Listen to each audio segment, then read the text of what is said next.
আসসালামু আলাইকুম। আরএস কিচেনের পক্ষ থেকে সবাইকে আন্তরিক শুভেচ্ছা ও ভালোবাসা। আজকে বানাবো আমি পটেটো চিকেন ললিপপ। বাড়িতে নতুন গেস্ট আসলে চটপট বানিয়ে ফেলুন। প্রথমে আমি 300 গ্রাম বোনলেস চিকেন নিয়েছি।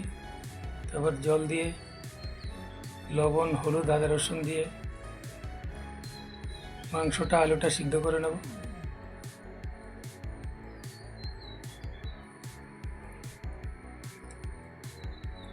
সিদ্ধ হয়ে গেছে, একটা পাত্রে ম্যাশ করে নিলাম, চিকেনটা ছাড়িয়ে নিলাম।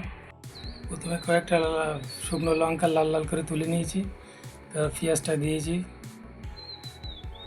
কুচানো পেঁয়াজটা লাল হয়ে গেছে। আদা রসুনের পেস্ট দিলাম, কুচানো কাঁচা লঙ্কা দিলাম। তারপর ছাড়ানো চিকেনটা দিয়ে দেবো, দিয়ে ভাজা ভাজা করে নেবো। একটু লবণ দিলাম হালকা, একটু জিরে মরিচের গুঁড়ো, একটু লঙ্কার গুঁড়ো, একটু হলুদের গুঁড়ো দিয়ে সুন্দর করে ভেজে নেব। ভাজা হয়ে গিয়েছে, একটু ধনিয়া পাতা দিয়ে তুলে নেব। এরপর ম্যাশ করা আলুটা দিয়ে দেবো, ভাজা লঙ্কাটা দিয়ে দেবো, তারপর সুন্দর করে মাখিয়ে নেব। হাফ লেবুর রস দিয়ে দেবো, দিয়ে মাখিয়ে নেবো খুব সুন্দর করে। দেখুন আমি কীভাবে বানাবো। এখানে এই পরিমাণ মতো নিয়ে চিকেন ললিপপের মতো হাতের সাহায্যে শেপ দিয়ে নেব। সবগুলো এইভাবে করে নেব। প্রথমে আমি একটা পাত্রে 2টো ডিম নেব, ডিমটা সুন্দর করে ফাটিয়ে নেব। ফাটানো হয়ে গেছে, একটু হালকা পরিমাণ লবণ, জিরে মরিচ, এলাচ গুঁড়ো, কর্নফ্লাওয়ার, ময়দা 1 চামচ দিয়ে সুন্দরভাবে ফাটিয়ে নেব।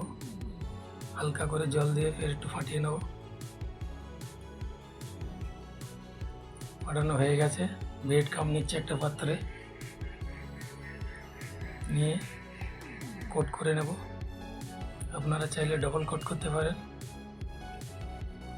দেখুন কত সুন্দর শেপ এসছে। সবগুলো এইভাবে করে নেব। আর একটা প্রসেসও দেখিয়ে দিলাম আপনাদেরকে। মিডিয়াম আঁচে চিকেন ললিপপগুলো ভেজে নেব। মাঝে মাঝে একটু উল্টে দিতে হবে যাতে পুড়ে না যায়। হয়ে গেছে, এবার একটা পাত্রে তুলে নেব। আপনাদেরকে পরিবেশন করে দেখালাম। ভিডিওটা ভালো লাগলে লাইক, কমেন্ট, শেয়ার করতে ভুলবেন না। নিত্য নতুন রেসিপি পেতে চ্যানেলটি সাবস্ক্রাইব করুন এবং পাশে থাকা বেল আইকনটি প্রেস করুন।